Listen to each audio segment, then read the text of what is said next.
राम मंदिराच्या योगदानावरून ठाकरे आणि फडणवीसांमध्ये जोरदार शाब्दिक युद्ध रंगले। राम मंदिरासाठी शिवसेनेचं योगदान काय असा सवाल फडणवीसांनी केला। त्याला संजय राऊतांनी जोरदार प्रत्युत्तर दिले। ठाकरे आणि भाजपमध्ये आजवर अनेकदा राम मंदिराच्या योगदानावरून खटके उडालेले आहेत। पाहूयात एक रिपोर्ट। राम मंदिराच्या योगदानावरून ठाकरे फडणवीसांमध्ये सामना।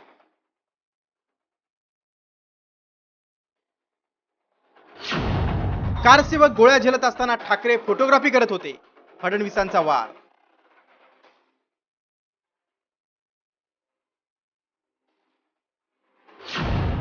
शिवसेना आंदोलनात असताना फडणवीस गोधडीत रांगत होते। राऊतांचा पलटवार।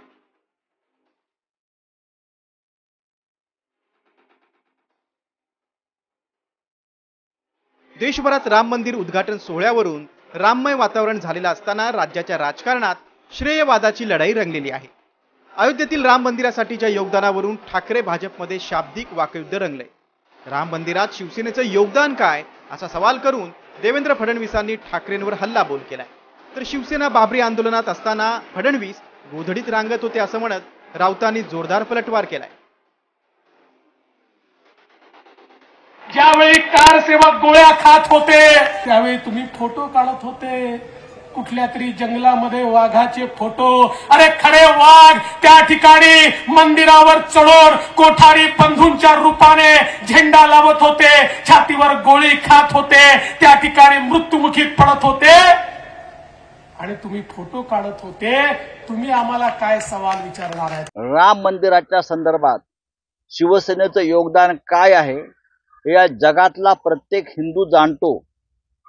तेव्हा देवेंद्र फडणवीस नव्हते, गोधडीमध्ये होते, सगळे गोधडीमध्ये रांगत होते। त्यांना विचारा प्रश्न, तुम्ही कुठे होतात म्हणून। डरपोक पळून गेले हे लोक।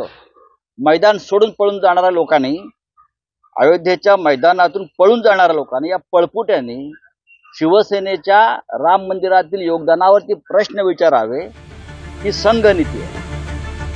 अयोध्येतील राम मंदिर आंदोलन आणि बाबरी मशिदीवरून भाजप आणि ठाकरेंच्या शिवसेनेत वाद रंगण्याची ही पहिलीच वेळ नाही। बाबरी मशीद पाडणारे शिवसैनिक असतील तर मला त्यांचा अभिमान आहे असं वक्तव्य बाळासाहेब ठाकरेंनी केलं होतं।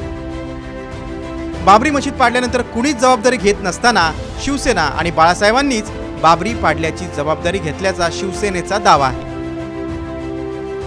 तर राम मंदिराच्या आंदोलनासह बाबरी विध्वंसात शिवसेना कुठेच नसल्याचा भाजपचा दावा आहे। लालकृष्ण अडवाणींच्या नेतृत्वात रथयात्रा काढून कारसेवा करण्यात भाजपचा प्रमुख सहभाग असल्याचा भाजप नेत्यांचा दावा आहे।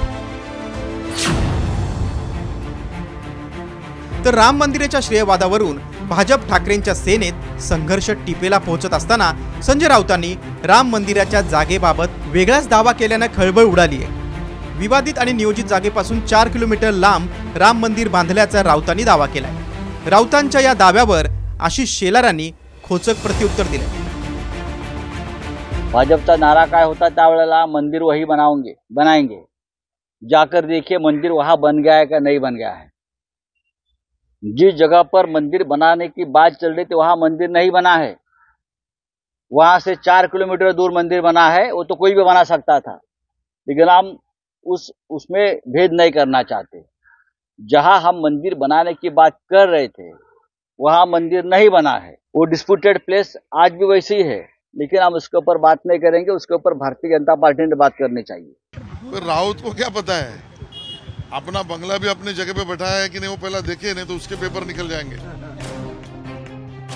राम मंदिराच्या मुद्द्यावर कधी काळी सोबत लढाई लढणारे भाजप शिवसेना आता वेगळी झाली आहे। राजकारणाच्या संघर्षात पुलाखालून बरंच पाणी वाहून गेलंय। त्यामुळे आगामी काळात हा संघर्ष कुठलं वळण घेतोय ते पाहावं लागणार आहे। ब्युरो रिपोर्ट, साम टीव्ही न्यूज।